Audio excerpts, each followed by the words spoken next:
Kadang, cinta datang di tempat yang paling tak mungkin, antara guru dan murid, antara batas dan perasaan. Tapi, jika cinta itu tulus, ia tak perlu dimiliki untuk terasa benar. Karena cinta sejati adalah yang membuat kita tumbuh, bukan yang membuat kita lupa siapa diri kita. Hari itu, ruang kelas terasa berbeda. Jendela terbuka lebar, membiarkan cahaya pagi menyusup masuk bersama suara riuh siswa yang baru datang.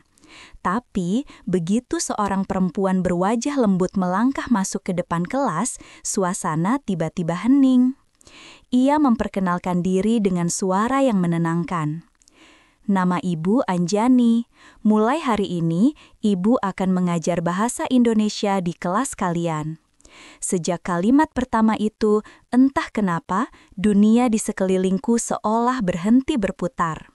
Namaku Rega, dan aku duduk di barisan paling depan. Posisi yang biasanya kuhindari, tapi hari itu menjadi tempat paling beruntung di dunia. Aku memperhatikannya menjelaskan tentang makna sastra, tentang bagaimana kata bisa menjadi jembatan antara jiwa dan dunia.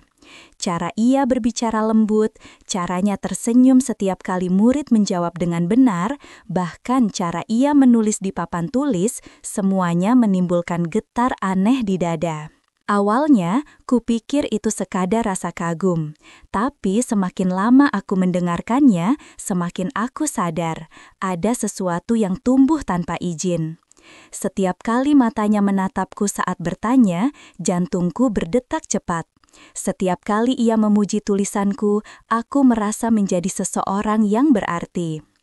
Aku mulai datang ke kelas lebih awal, duduk di kursi depan, hanya untuk mendengar suaranya sedikit lebih lama. Dan ketika ia menatapku sambil berkata, "Tulisanmu selalu jujur, Rega, pertahankan itu." Aku tahu, aku tak lagi sekedar murid yang belajar tentang bahasa. Aku sedang belajar tentang perasaan yang tak bisa diterjemahkan dengan kata. Di hari itu, aku menulis satu kalimat di halaman belakang bukuku. Mungkin aku tak tahu arti cinta, tapi jika cinta bisa diajarkan, aku ingin belajar darinya. Kalimat itu kutulis tanpa sadar di akhir jam pelajaran. Tapi setiap kali aku membacanya kembali, dadaku bergetar aneh. Sejak hari itu, bayangan Bu Anjani terus menempel di pikiranku.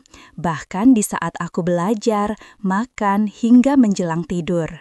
Suaranya, senyumnya, cara ia menatap lembut setiap muridnya, semuanya berputar dalam kepalaku seperti lagu yang tak pernah berhenti.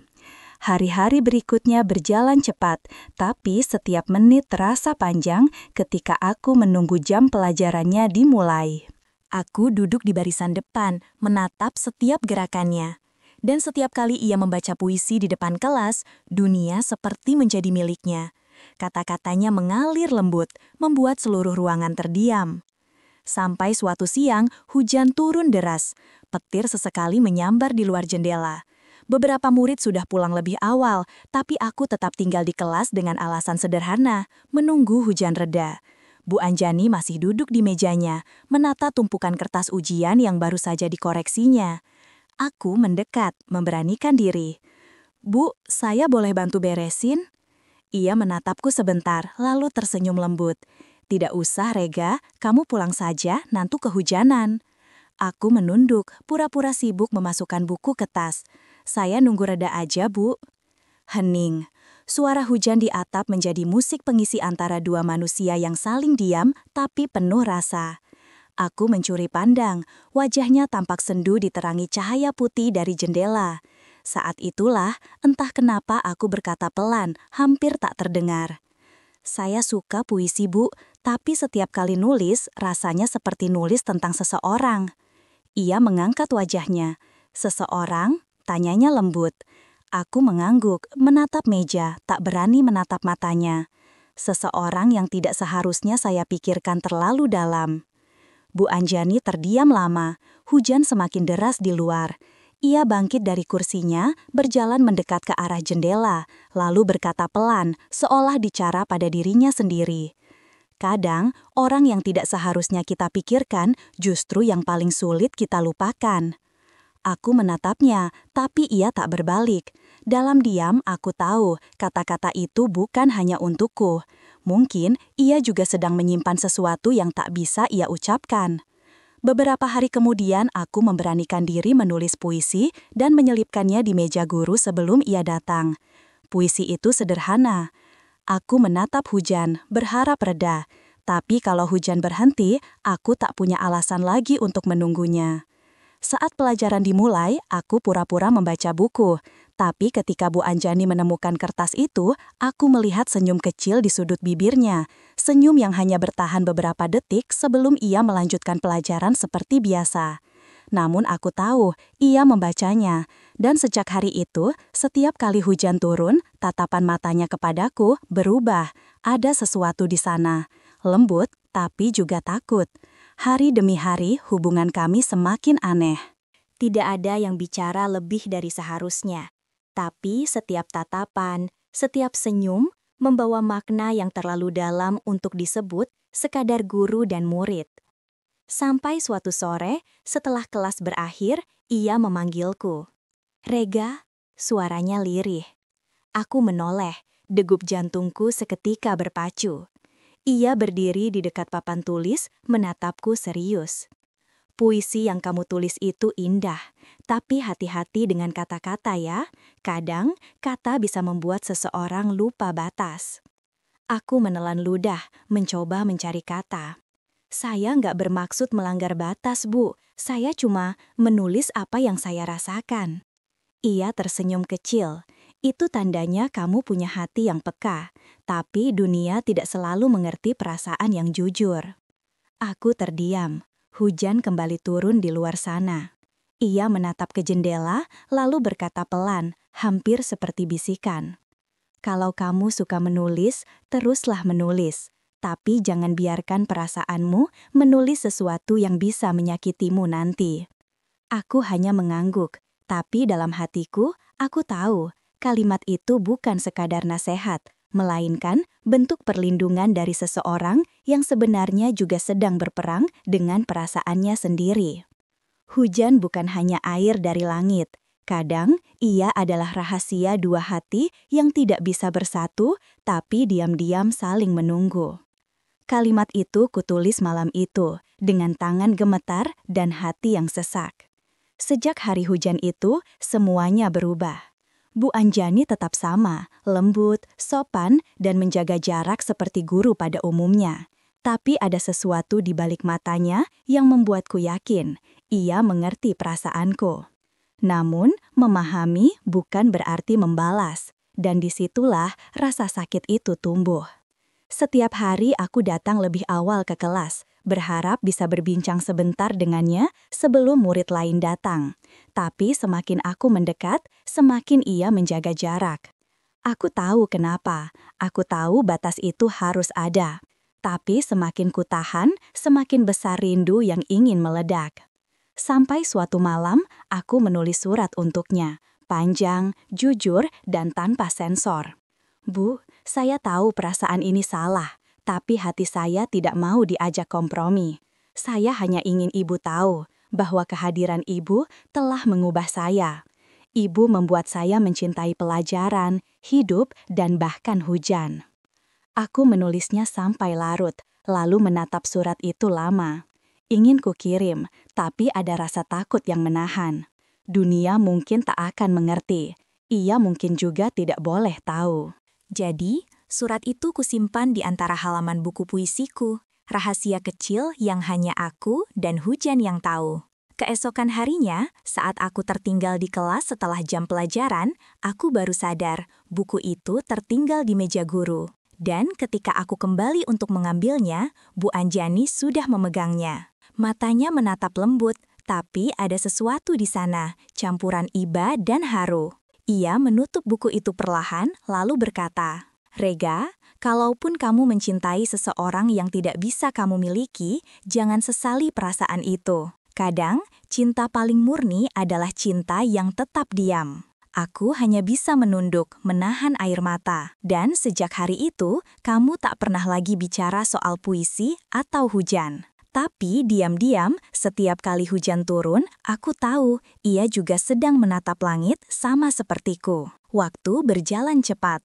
Musim berganti, dan tanpa kusadari, hari kelulusan tiba. Sekolah ramai oleh tawa, bunga, dan ucapan selamat. Tapi di mataku, semuanya terasa seperti perpisahan yang terlalu cepat. Aku berdiri di barisan siswa, menatap panggung tempat Bu Anjani berdiri memberi sambutan terakhirnya. Suaranya tenang seperti biasa, tapi aku bisa merasakan getaran halus di nada bicaranya. Anak-anakku, jangan takut melangkah. Hidup bukan tentang seberapa sering kalian jatuh, tapi seberapa berani kalian mencintai dan percaya lagi. Kata mencintai membuatku terdiam lama. Aku tahu, mungkin itu hanya kata biasa bagi semua orang, tapi tidak bagiku. Sebab di dalamnya ada sesuatu yang hanya aku dan dia pahami, rahasia kecil yang tak pernah diucapkan, tapi hidup di antara kami. Setelah acara selesai, aku menunggu di depan ruang guru. Ia keluar membawa map dan bunga dari para murid. Saat melihatku, langkahnya sempat berhenti. "Rega, sudah lulus ya?" katanya lembut. Aku mengangguk, menahan air mata. "Saya cuma mau bilang terima kasih, Bu. Terima kasih sudah membuat saya mencintai sastra, mencintai kehidupan." Ia meneruskan pemikiranku. "Dan kamu harus terus menulis, Rega, karena di sanalah kamu bisa menyimpan perasaanmu tanpa harus melukainya." Aku mengangguk. "Iya, Bu." Sebelum pergi, aku menyerahkan surat yang dulu tak pernah kuberikan. "Untuk Ibu. Baca kalau sempat." Ia menerimanya. Matanya bergetar, tapi tidak berkata apa-apa. Saat aku melangkah menjauh, hujan mulai turun. Di bawah langit kelabu, aku menatap ke belakang. Ia berdiri di depan pintu kelas, memandangku dalam diam. Dan untuk pertama kalinya, aku menyadari, cinta sejati kadang tak harus dimiliki, cukup dirasakan dalam kenangan yang abadi. Setelah hari itu, aku tak pernah lagi menatap wajah Bu Anjani. Semua berjalan cepat. Aku diterima kuliah di kota lain, tenggelam dalam rutinitas dan kesibukan yang membuat jarak antara kami semakin jauh. Tapi anehnya, setiap kali hujan turun, pikiranku selalu kembali ke ruang kelas itu, ke suaranya yang lembut, ke tatapan yang tak pernah sempat kuartikan dengan benar. Aku mencoba menulis, seperti yang pernah ia ajarkan. Puisi demi puisi lahir dari rinduku. Tentang seorang guru yang mengajarkan bukan hanya bahasa, tapi makna hidup. Tentang perasaan yang tak bisa kuucapkan, tapi selalu hadir di setiap bait yang kutulis. Dan tanpa sadar, namanya mulai dikenal orang, bukan karena aku terkenal, tapi karena kata-kataku jujur. Suatu malam, aku diundang ke acara pembacaan puisi di kampus. Ketika kubacakan salah satu puisiku berjudul Hujan di Meja Guru, ruangan menjadi hening. Ia tak tahu, setiap tetes hujan yang jatuh di papan tulis itu adalah air mataku yang tak pernah sempat kutunjukkan. Tepuk tangan pecah, tapi hatiku justru kosong. Aku tersenyum pada penonton, padahal di dalam diri aku masih menunggu seseorang yang bahkan mungkin sudah lupa siapa aku. Bertahun-tahun berlalu, tapi satu hal tak pernah berubah. Setiap kali hujan turun, aku berhenti menulis sejenak dan menatap ke langit. Di sana, aku membayangkan Bu Anjani sedang menatap langit yang sama di tempat yang berbeda. Dan dalam hening yang panjang itu, aku tahu, cinta ini tak pernah mati, hanya berubah bentuk menjadi kenangan yang kutulis agar dunia tahu, ada cinta yang tak berakhir meski tak pernah dimulai. Kalimat itu selalu terngiang setiap kali aku menatap hujan. Dan sore itu, bertahun-tahun setelah perpisahan itu, aku kembali ke tempat segalanya bermula, sekolah lamaku. Bangunannya masih sama, cat dindingnya yang mulai pudar, aroma buku-buku tua, bahkan suara bel yang tak berubah. Tapi yang berbeda hanyalah aku dan waktu yang telah membuatku mengerti arti cinta yang dulu tak ku mengerti. Sekolah sedang mengadakan reuni. Suara tawa teman-teman lama memenuhi aula. Namun di tengah keramaian itu, mataku mencari satu sosok. Entah mengapa, hatiku masih berharap ia ada di sana. Dan benar, di pojok ruang guru, aku melihatnya, Bu Anjani. Rambutnya kini sedikit beruban, senyumnya masih sama hangatnya. Saat pandangan kami bertemu, waktu seolah berhenti. "Rega," katanya pelan, nyaris tak percaya. Aku tersenyum. "Iya Bu, lama sekali ya." Kami duduk di teras yang dulu sering jadi tempatku menunggu hujan reda.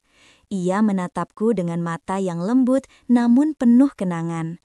"Aku baca tulisan-tulisanmu, Rega, puisi-puisimu, mereka tumbuh dewasa bersama kamu." Aku menunduk, menahan haru. Saya cuma menulis apa yang dulu ibu ajarkan, tentang kejujuran dalam rasa. Hening sejenak, hujan mulai turun perlahan, seperti sengaja datang untuk menyapa kami berdua. "Aneh ya," ucapku lirih, "selalu hujan kalau saya bertemu ibu." Ia tersenyum samar. Mungkin karena hujan tahu, di antara kita masih ada kata yang belum selesai. Aku menatapnya lama, lalu berkata pelan, "Terima kasih, Bu. Dulu saya mencintai ibu, tapi sekarang saya mencintai hidup karena pernah mengenal ibu." Bu Anjani menatapku, matanya berkaca-kaca. "Dan ibu bangga, Rega, karena kamu belajar mencintai tanpa melukai." Kami terdiam, mendengarkan suara hujan yang jatuh di genting. Tidak ada kata cinta yang diucapkan, tapi segalanya sudah lengkap. Karena kini kami tahu, cinta yang paling dalam adalah yang mampu melepaskan, tapi tak pernah melupakan. Dan di bawah langit yang sama, dengan hujan yang sama, dua hati yang pernah saling menunggu, kini akhirnya menemukan tenangnya, bukan dalam pelukan, tapi dalam doa.